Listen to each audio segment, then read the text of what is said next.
Assalamu alaikum, everyone. How are you today? I'm trying to do more of this for you guys and be more interactive on this platform that I'm getting used to.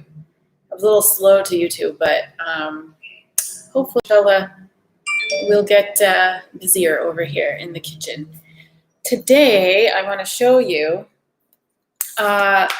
what we can do with this whole fish that I got yesterday. Just adjusting this to make sure you guys can all see. Yesterday on my Instagram and Facebook, I posted this whole fish that I got. It's called the bonito fish. And personally, I'm just really craving fish. I think it's just part of my DNA. And when the weather warms up, I really want fish. It's lighter to eat. You know, there's a lot you can do, grilling and otherwise. So I happened to find a beautiful whole fish. And if you want to see it, you can check out my Instagram and Facebook at My Halal Kitchen. But today I'm going to show you what we can do with it. And I haven't touched it because I've been saving it for you guys. You probably won't be able to see exactly up close what I'm doing. So I'm going to try to get this as close as possible. I can kind of move this thing. All right. Maybe that will be better. So I'm going to grab the fish from my fridge. So yesterday I got it.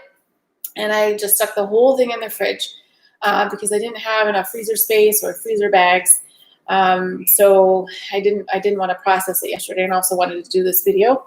But today I'm going to process it, and then after the video I'll freeze it and stuff, freeze the leftovers. But I'm going to show you how to make a fish stock or stew. And I don't know if I'll actually do any of the cooking or sautéing of it, but we'll just talk about it.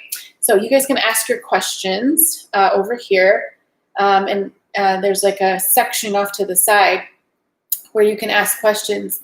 And while I'm preparing, ask something, and then I'll take a look. And if anybody's there, I will go ahead and answer them. So here we go. Every time I see this fish, I keep saying salam to him in the fridge because he's so huge and he looks like he's looking at me. So this is our bonito fish. He's pretty big. Now, I want to tell you about some things that you need to look for. Let me try to move this. Maybe you can see him. You can see him a little better now. Okay, some things you can look for when you're looking for a fresh fish. Is their eyes. Their eyes should never be cloudy. They should be very clear. And so when I saw this fish, he looked beautiful, or she looked beautiful. The eyes were very clear. If they're fogged up, they're not fresh or healthy. The gills should also be nice and fresh. So a fishmonger should allow you to move the gills a little bit off to the side and make sure they're nice and pink. They shouldn't be dark or discolored in any way. A lot of times they'll just do that for you too to show you that they're fresh. So people ask me all the time also about frozen seafood.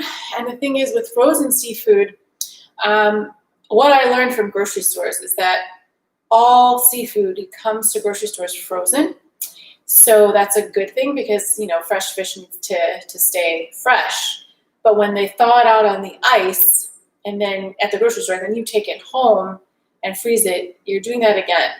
I personally don't think that's a very favorable thing to do. So at grocery stores, I tend to just buy frozen fish most of the time. But if you're anywhere in a seaside or coastal area that has a fish market or a dock where you can go and get the fish, I would say go straight to the source, whether it's the fishmonger or the fisherman, and get them. And they're around the world. If you are anywhere in a coastal area or an area with lakes or anything, you can find people who really are doing the fishing, and you want to also get sustainable fish and things like that. So, I personally just love seafood, and I know there's lots of questions around the mercury and things like that. But that part, I can't go into too much detail right now. Right now, we're just going to talk about how to deal with this fish. So I had the fishmonger gut the fish, and also he like scraped the scales off. So that's something that's a really messy job. You want to let them do it. They have tools where you can do this at home. But I personally I don't bother with that.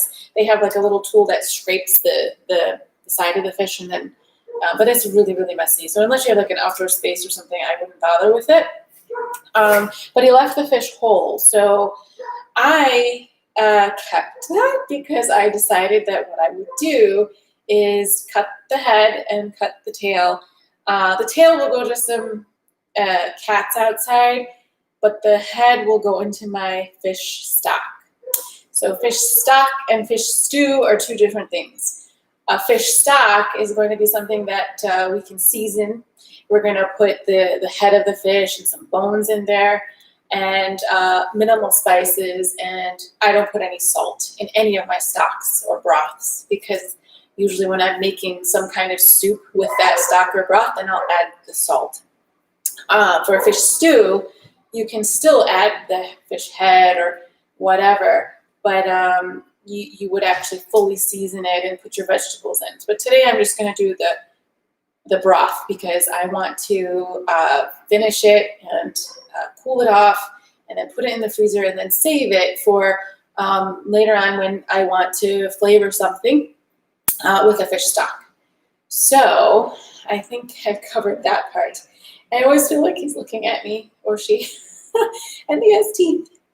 Yeah, it's pretty interesting. I used to be really leery of ever dealing with the whole fish or any animal, but really in reality, I mean, we're coming like from a halal and tayyib perspective. It's like, I think about, the sacrifice of the animals. They've given their life for us to eat it, and we shouldn't waste any part of it.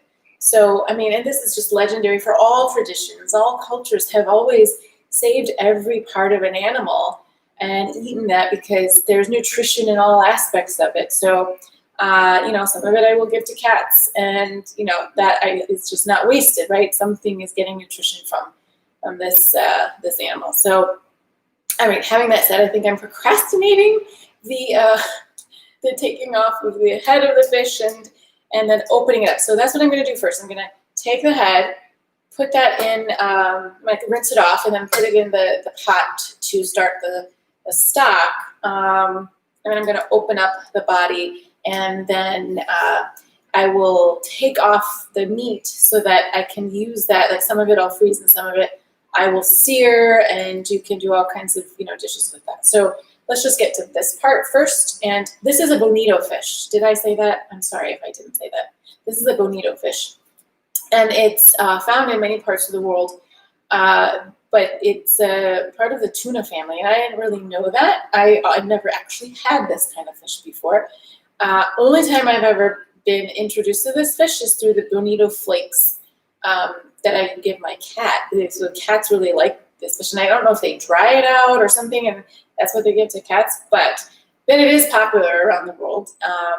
It's just that like things like tuna are more popular, but I was told that this was fishing around a bunch of anchovies, and it was really fresh, and so I was just looking for the freshest fish and talking to the fisherman about what was the situation, and so it looked really good and silvery and the beautiful skin, and so I'm going to save it by freezing it. So there's no way I could eat this whole thing in one sitting, but I really want to have some fish for the rest of the month, so I will process it that way. All right, so I'm going to take this little guy over here and put him down on the cutting board. So he's already been washed off, so that's a given. Now my job is just to do the thing that is really hard for me sometimes. Even as a cook, I feel like this stuff is hard. But you want to also always have a very sharp knife. And the way you can make sure that happens is to sharpen your knives every day. I've sharpened this already today because it's going to make the job a lot easier and quicker. So, now there's a jawbone here, so you have to cut through it.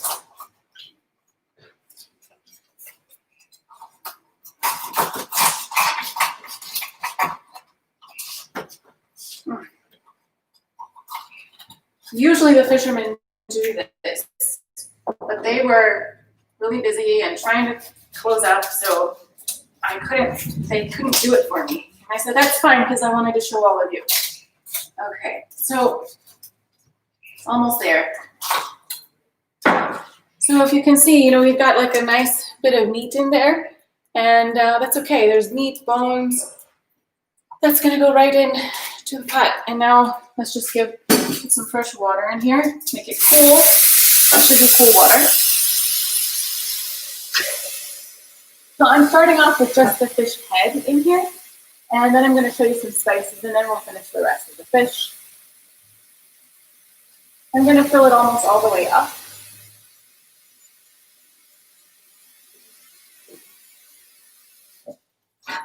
Okay. I could use a bigger pot. At the moment, they're all occupied. And I really just want like a very concentrated fish broth. I don't want a big pot anyway, because I don't think I'm going to put too much of the fish in here, because the rest of it I'm going to use for the meat. So now what I want to do for the broth is to give it some flavor. Not too much. I'm not going to heavily spice it, but I know what I like in my broth flavorings, right? So you just follow kind of like the basics, and then if there's spices and elements of this that you like, then go ahead and do that. Add them in. So I like to do a mixture of fresh and dried herbs. I've got a little bit of parsley in here. I'm gonna just do a little bit of this and throw it in.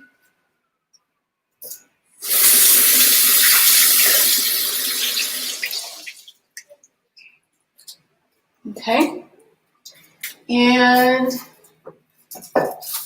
I've got some bay leaves. I don't like too many bay leaves because I feel like the flavor's pretty strong. These are special to me because I picked them in Fethiye, Turkey, and they were fresh from a tree, and then I dried them in my house, and then I took them off the leaves, and then I had like big bags of this stuff. So I have huge amounts, but I'm just gonna put couple in there. It's pretty strong flavor. I like a little bit of black pepper. Again, I'm not putting any salt, but I like a little black pepper. Okay, and I've got this beautiful Turkish kekik, or oregano, Turkish oregano. It's very distinct in smell and flavor, and I just love it. I have to have it in the house at all times. Otherwise, I feel like I can't cook properly. But I've taken the bottom parts off, and the floury parts, and I'm just adding a little bit in here. This is also very powerful of a flavor, so not too much. I don't want it to be overpowered. Okay, so I've got some onions already kind of roughly chopped. I mean, again, this is just for flavor, so I'm not going to be too worried about it being like cut perfectly or anything like that. So I'm just gonna, throw that in there. Again, this is not a very big pot, so I'm not gonna do a huge amount of onion. Maybe just a little bit more. And also some garlic. That's really important to me. It's gonna be a really healthy thing to have in the house and cook with. In Italy, where my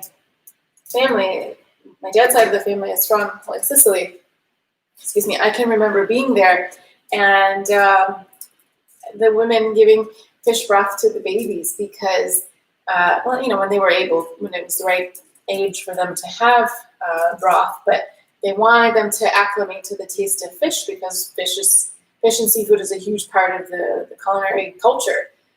So they were, giving that to babies, and I thought that was great because so many people don't like fish, and I think a lot of it has to do with just not being exposed to it, when you're young or something. But And I really didn't like fish too well until I went to Italy and like actually tasted some really amazing fish, and then I just realized like that was what my body needed. So I love it, but it has to be cooked right as well.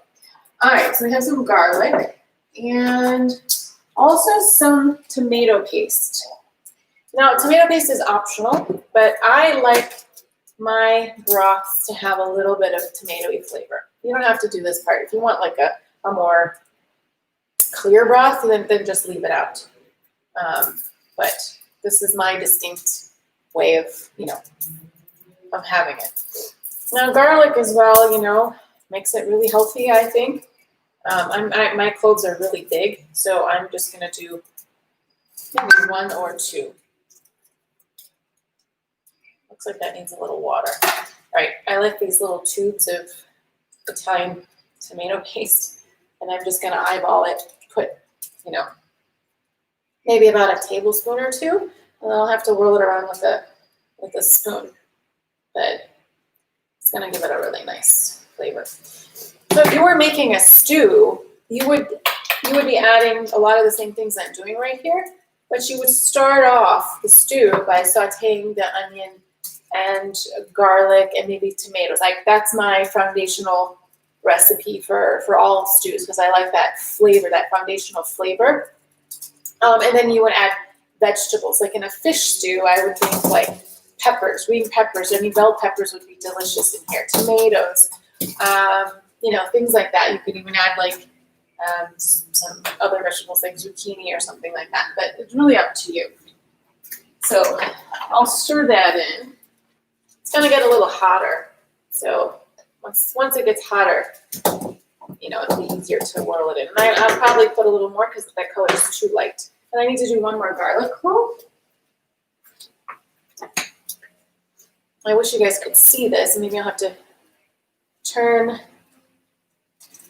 the pan a little bit. It's kind of hard. Yeah, can't really see too well. I need to get a different camera here. Maybe up at the top. I'll spoon things out in a minute. Well, after a bit. So with a broth, this is going to cook for hours, like several hours on low. First, I'm going to get the heat up high and let it boil for a few minutes, and then I'm going to turn it back down to low. When it's all finished after a few hours, then I'm going to drain it through a sieve or a colander or something that gets all of those, onion and garlic and all the spices. You're not going to see that. So it's going to be a clear broth. It's going to be a little tomatoey, but it's not going to have any meat of the fish. It's not going to have the bone because the bones will come out. So you definitely don't want that. So for straining a fish broth, you really need one of those colanders or sieves that are very, very tiny, have very tiny holes because you don't want any bones to get in there. What else? There is one other thing that I should mention is vinegar. So in all of your broths and stews, like, chicken broth especially and beef, what I do is add a little bit of vinegar, like maybe a capful of, that's it, to a pretty big pot. Well, like this size, maybe 1 capful, maybe like a double size, maybe 2 capfuls. But what this does is that it takes the calcium out of the bones. So, for beef, for chicken, that's all of it. It's really important. I mean, fish bones are a little smaller, but it's still going to work. It's still going to leach calcium out of bones, and that's what you need in the bone broth. That's what you're getting a very healthy dish. You want to maximize that, so vinegar really helps to make that happen. I'm not going to do that just yet because I want this to get a little hotter, so I'll do that later, but I just didn't want to forget to mention it. So I need to do a couple things over here. I need to add some more tomato paste, and I need to add the apple cider vinegar. So I try to clean as I cook, but it doesn't always work that way. Okay, back to the bonito fish. Now, I gotta open this guy up and see what's in here. Now, he's pretty big. Okay, I don't know if you guys, maybe let me move the computer so that you guys can see. Bear with me. These live videos are quite interesting. Let me see. I don't know if I can go any further. No, I can't. Okay. Let me close this window. Right. We will get it right. So here's the fish. Now, it's got a lot of meat up at the top and a little bit off to the side.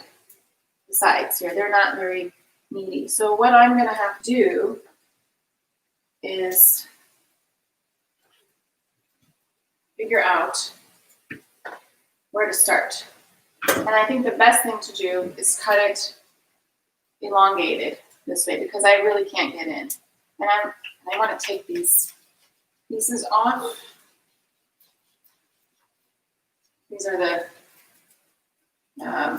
fins, or gills, I should say.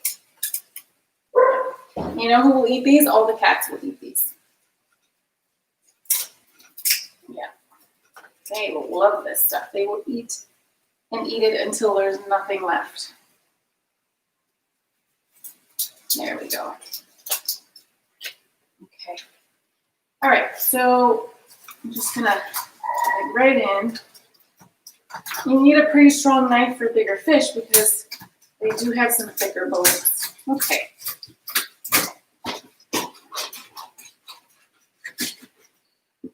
Now, there was another gill on the other side.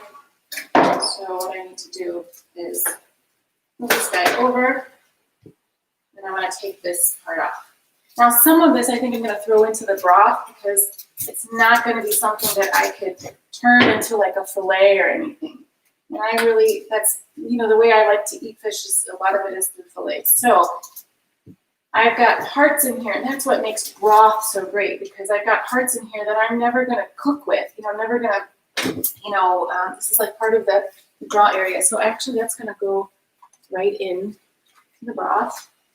And on the other side, let me take those little gills off. No, that's too tiny to take off. So let me just throw this in.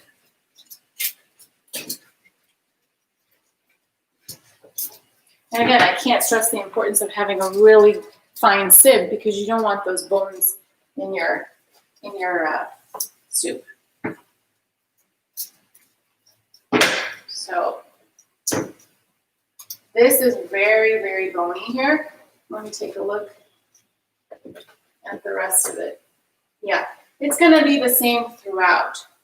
So it looks like a little bit like tuna, you know, or mahi-mahi. So what I'm going to do is keep cutting.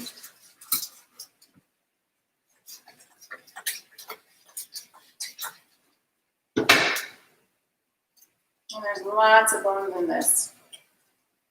And I've never, ever cooked with this fish before. So I'm getting my first time, real life. All right. So there's some small pieces here coming out. Small pieces, what I mean is like a lot of meat. So I'm not going to take the skin off because and there's really nice pieces of flesh there. I'm not going to take the skin off because it's going to just be the fat that I need to cook the meat or to cook the fish. So that is fine. There's a lot of bones in here. I'm not going to take the bones off of everything. I'm just looking at this piece as something that is not going to be something I want to make a steak out of or anything. So I'm going to throw that into the broth.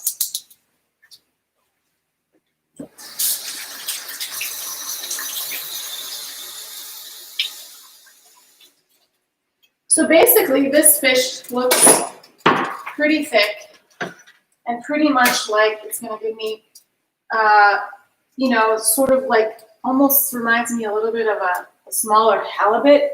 So I'm going to keep cutting it like this all the way down. And that's what I'm going to do. I'm gonna freeze it like that in pieces, so maybe like 2 pieces to a pack.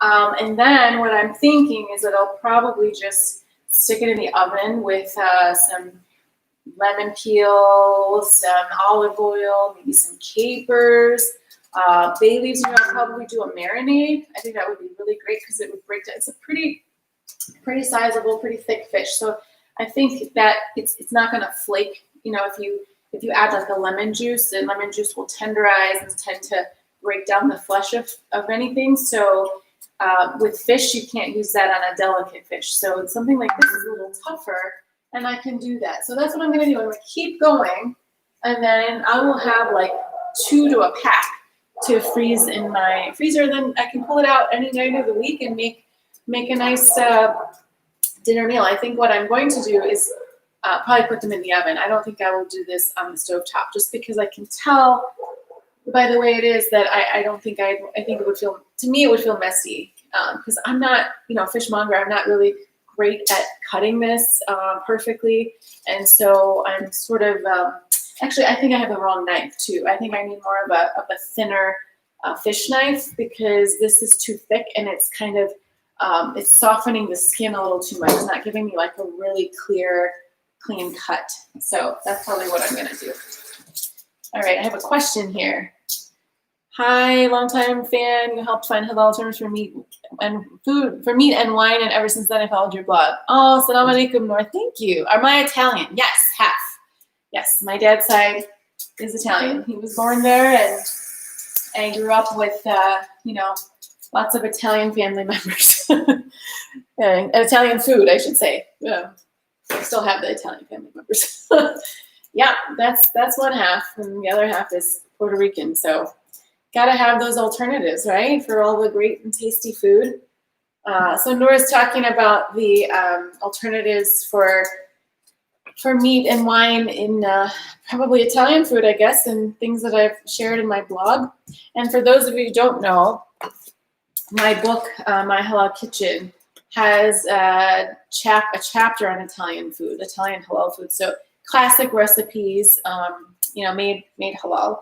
But there's also French cuisine, Latin cuisine, Asian cuisine, and American. So there's lots of stuff in here. Condiments like soy sauce, how to make your own without alcohol, Korean chili sauce, mayonnaise, because mayonnaise comes with lots of preservatives and emulsifiers, and some emulsifiers are not halal, all kinds of stuff. So it took me a long time to write this book. Lots of research. But yeah, so Noor, yeah, that's why I included a lot of Italian recipes. Thanks for following, Noor. Okay, so it looks like we're getting a little boil here. Now, very important, what I like to do on all of my recipes, or all my soups and stews. 1 second. I need to get something out of a drawer that's being blocked. Where is that? Well, okay, I was looking for my ladle and I can't find it. But all I want to do is show you guys that when there's this like bubbling on the top of a stew, bubbling like almost looks like a soap or something, but it's not. It's basically, I mean, I don't know what they really call it, but you just want to kind of like clean it up.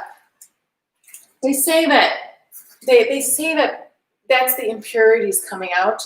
I don't know. For me, it just looks like something I want to clean up all the time. So whenever I'm cooking and I see something like that, I just really want to get them all out, and I just take like a ladle or a cup or something. And I know there are more questions. I'll answer that in just a second. Let's see. Okay. It smells really good, really fresh. Really, really fresh.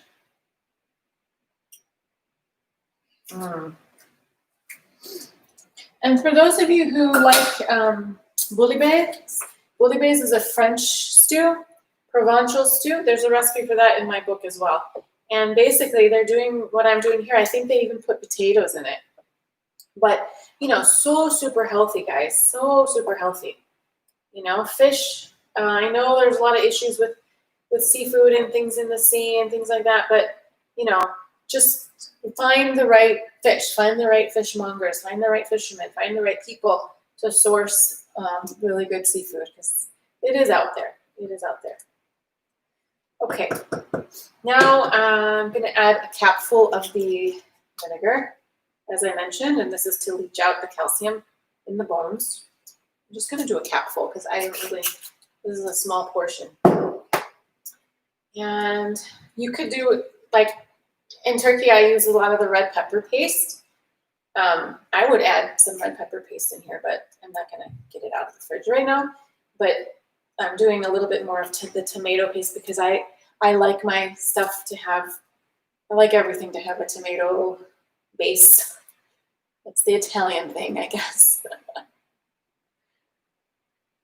So,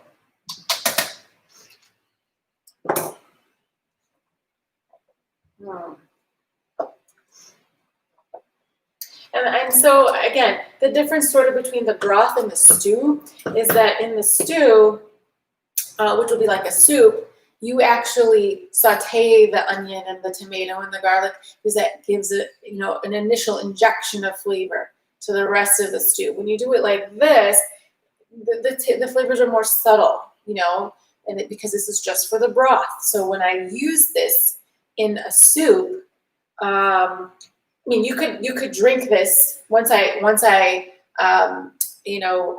use a sieve and make it clear and don't have any of the bones or the herbs or anything in it. You could drink it like that, plain.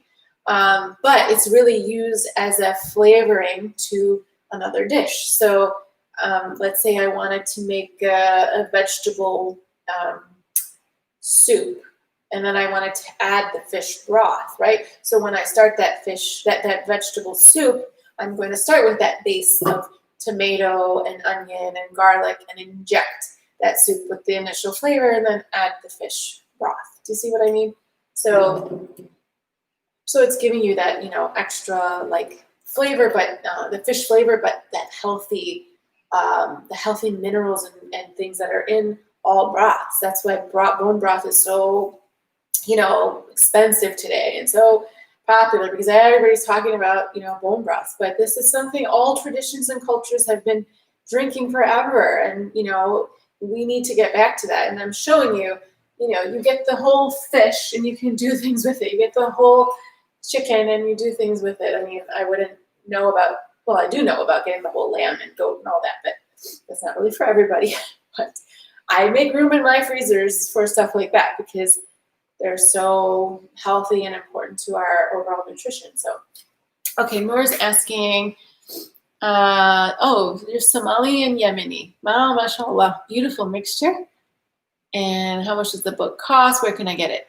Oh, you found it on my blog, but I'll tell everybody here. So you can get my cookbook on Amazon and Book Depository.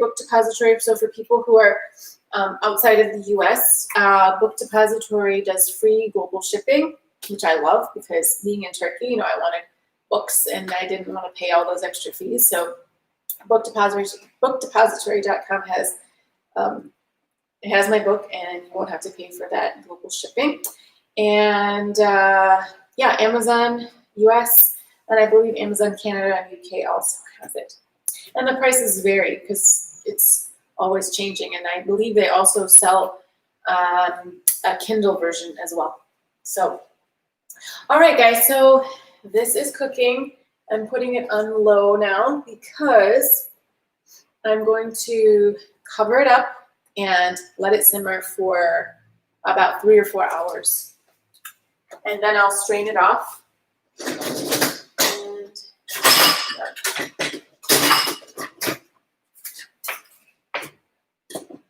yeah, that's it. So maybe on Instagram, I'll show the final products and things like that. But for now, I'm going to head over and finish slicing up my fish and getting it in the freezer. And maybe I'll make a couple steaks of it tonight.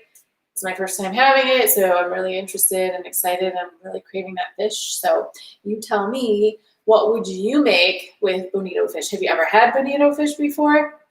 And, you know, in Spanish, it means pretty. So pretty fish, I like that. Let's hope it's nice and flavorful.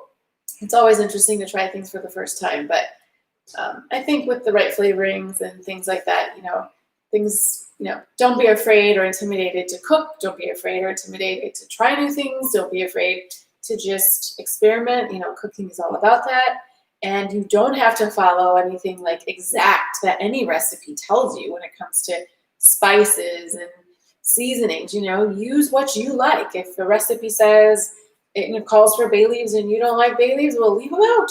Yeah, simple as that. So anyway, all right, I'm going to sign off, and I hope you guys have a wonderful rest of the day, and let me know in the comments section what you thought of this video and what else you would like to see from me. As I said, I'm just kind of trying to do more videos and show you guys more cooking, and I think we're going to have to get these cameras right so you can see more of the food up close, but we will get there, inshallah. All right, take care, everyone. Assalamu alaikum.